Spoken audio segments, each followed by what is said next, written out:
যদি আমি দেখি স্বপ্নে বিয়ে করছি তাহলে ব্যাখ্যা কি? প্রশ্ন আসে না ভাই?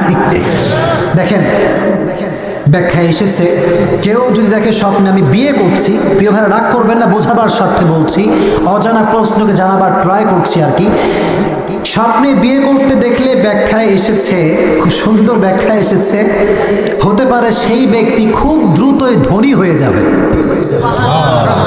এর একটা দলিলও আছে, আয়াত আছে। আল্লাহ তাআলা বলেছেন, ওয়ানকিহুল আয়ামা মিনকুম ওয়াস-সালিহিনা মিন ইবাদিকুম ইয়াকুনু ফুকারা আইয়ুগনিহিমুল্লাহু মিন ফাদলি। আল্লাহ তাআলা বলেন, তুমি কি ফকির, তুমি কি গরিব? Let get marry with your desired person, বিয়ে করে ফেলো। If you don't have ability, আল্লাহ সুবহানাহু ওয়া তাআলা উইল গিভ ইউ অ্যাবিলিটি। সুবহানাল্লাহ পড়েন। যার টাকা নাই, যার পয়সা নাই, সে বিয়ে করলে তার কপালটা খুলে দিবে একজন, তিনি কে?